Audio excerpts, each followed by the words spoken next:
it's hard to be a girl. But through all the difficulties of being a woman, we all have one thing in common. We are daughters from every corner of the world.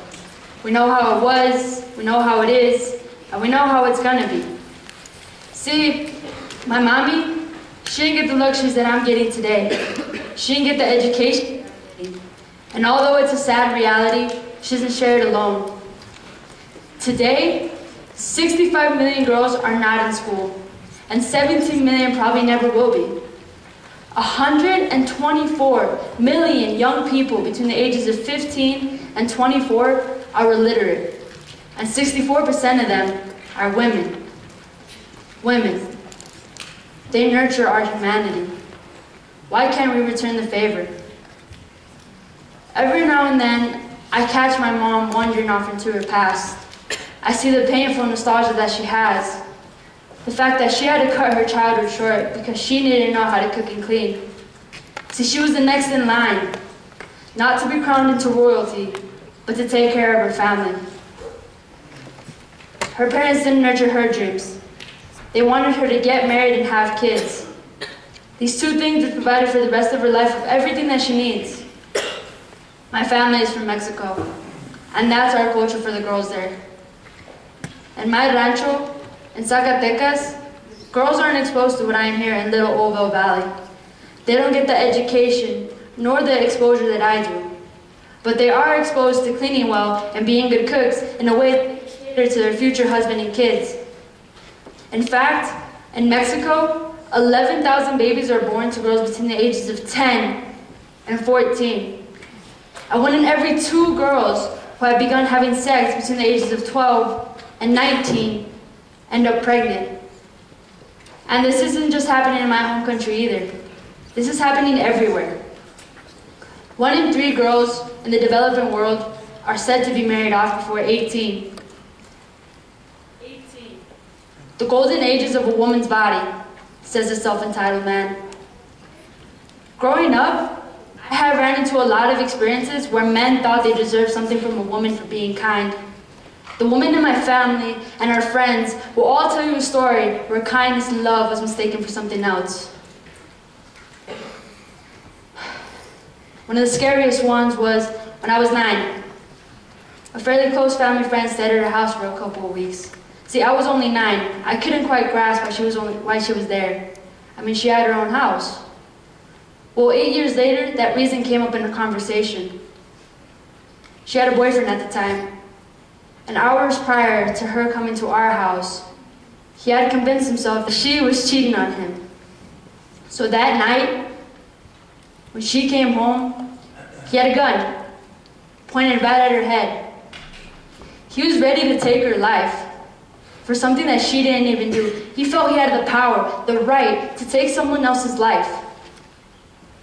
When I heard about this, I felt myself grow into a ball of angry fire. I wanted to know, how often does this happen in our country? How often are we letting this happen? Here, in our country, 3 women are murdered every day due to domestic violence. And every single year, 4 million women will experience domestic violence. We teach our boys to be strong, nurturing their egos but not their minds. They wonder what went wrong. Why are almost 12,000 women murdered each year? Years. We age with grace, but our anger is a disgrace. As I go down and down in my family's history, stories of the women, they just got sadder and sadder.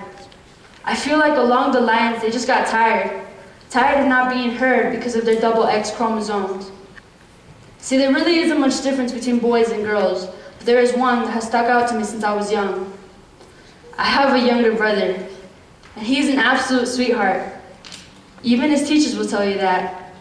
But the difference between the way he was raised and I was raised is evident.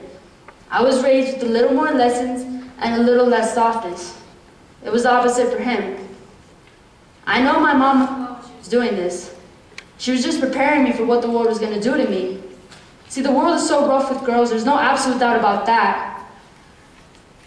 My brother will never know tough love from my mom. But that is all I receive. My mom taught me to fight back, and I love her for that. Because without her strength and without her tough love, I don't know where I would be. My mom was raised in a society where girls became housewives and mothers, because that was how we were taught to dream in our rancho. But I got lucky. I was raised here, and today I want to become a filmmaker or a journalist. The possibilities are endless. But my mom insists that I become a nurse. She says it's much simpler. Love you, Mom. She doesn't intentionally try to belittle my dreams. She was raised in a society where girls aren't participating in making movies, they're only in them for the romance films. Girls don't participate in STEM, that's too manly. But girls are taught to clean and cook very well. In today's age, girls are more and more resilient to the idea of being belittled. And we are embracing our big dreams. And as I grow in this life, I find myself surrounded by people who have built me up and taught me to embrace these big dreams in my head. But in this life, there's also reminders all around me that not everyone knows how big dreams can be and how much we can achieve together. So as Maya Angelou said, when you know better, you do better.